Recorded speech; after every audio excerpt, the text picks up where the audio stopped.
چغل خوری سے بھی اپنے آپ کو بچانا ہے۔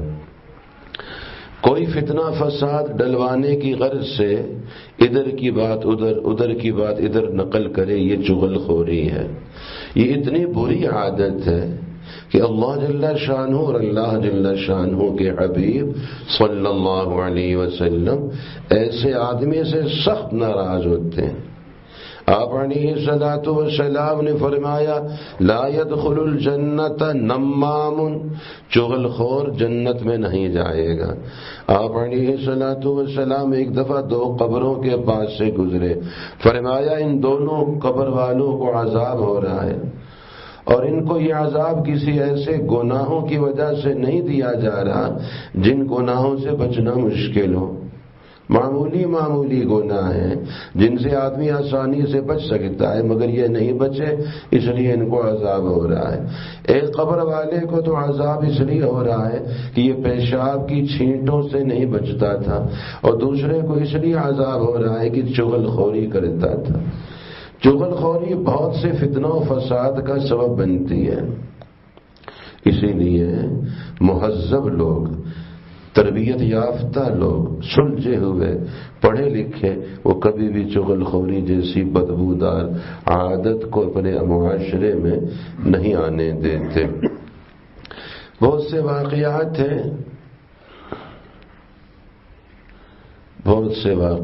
ہیں چغل خوری کی نحوست۔ اس میں سے ذرا دیکھیے، ایک واقعہ ہے۔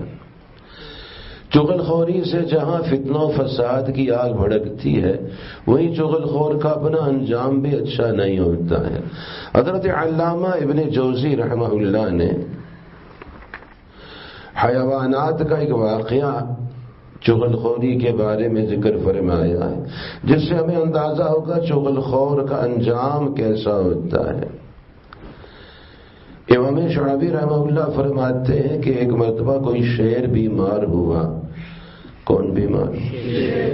شیر بیمار ہوا تو اس کی عیادت کے لیے سارے درندے پہنچے سوائے لومڑ کے۔ لومڑ نہیں آیا، باقی سب جانور پہنچے۔ ایک بھیڑیے نے شیر کے سامنے لومڑ کی چغلی لگائی کہ بادشاہ سلامت، آپ بیمار ہوئے، ساری رعایا آپ کی عیادت کے لیے آئی ہے، مگر لومڑ نہیں آیا ہے۔ بتائیے یہ اچھی بات ہے یوں کہنا، چغلی لگانا، یہ موقع کی تلاش، موقع پا کر کوئی نہ کوئی شر کی بات کہہ دینا۔ اس لیے ایک بات اور بھی ہے، ابھی تو موقع نہیں ہے، کسی وقت اللہ تعالیٰ توفیق دیں گے اس کو عرض کروں گا۔ وہ حضرت شیخ مصلح الدین سعدی شیرازی رحمہ اللہ کا ایک ملفوظ ہے منظوم، پھر انشاءاللہ اس کو میں دیکھ لوں گا، وہاں گلستہ میں ہے۔ بلبلا مژدہ بہار بیار، خبر بد ببو میں شوم بگزار۔ اے بلبل، آپ تو بلبل ہیں، آپ بہار کی خوشخبریاں سنایا کریں۔ یہ جو بری باتیں ہیں یہ الو کے کھاتے میں رہنے دیں، یہ نحوست کی باتیں اور بری باتیں اور بیہودہ باتیں یہ بلبل کے مناسب۔ بلبل سے تو خوشبو کی بات، بہار کی بات، بہار کی خوشخبری ہونی چاہیے۔ یہ جو بری خبر ہے، یہ جو منحوس الو ہے، اس کے لیے چھوڑ دو، یہ کام اس کے ہیں۔ تو ہم بھی اپنے لیے طے کریں کہ ہمیں کہنا ہے تو اچھی بات کہنا ہے، خیر کی بات کہنا ہے، بھلائی کی بات کہنا ہے۔ جیسے بلبل کی ذمہ کیا ہے کہ وہ بہار کی خوشخبریاں سنائے، اس لیے ہم بھی نیت کرتے ہیں انشاءاللہ کہیں گے تو ہم اچھی بات۔ تو چنانچہ بھیڑیے نے چغلی لگائی، موقع دیکھا کہ لومڑ نہیں ہے تو اس نے اپنا واللہ اعلم نمبر بنانا کہیں گے، کیا کہیں گے کہ میرا نام بھی ہو جائے کہ میں بڑا خیر خواہ ہوں اور میرا تذکرہ بھی ہو جائے، میں ذرا بولوں گا تو مجمع میں پتہ چلے گا یہ بھی کوئی شخصیت ہے، حالانکہ یہ بری عادت ہوتی ہے۔ چنانچہ اس نے کہا کہ بادشاہ سلامت، آپ بیمار ہوئے، ساری رعایا آپ کی عیادت کے لیے آئی، مگر لومڑ نہیں آیا۔ شیر نے کہا اچھا، جب لومڑ آئے تو مجھے بتلا دینا۔ بھیڑیے کی اس چغلی کا لومڑ کو بھی پتہ چل گیا۔ لومڑ شیر کے پاس جب پہنچا، شیر نے کہا یہ کیا بات ہے، ہم بیمار ہیں، ساری رعایا ہماری عیادت کے لیے آئی ہے، آپ کیوں نہیں آئے؟ تو گویا ناراضگی کا اظہار تھا، چونکہ اس کی چغلی کا اثر شیر نے لے لیا تھا اور اب ناراضگی کی گفتگو کر رہا ہے۔ لومڑ کو پتہ چل گیا تھا کہ بھیڑیے نے چغلی لگائی ہے۔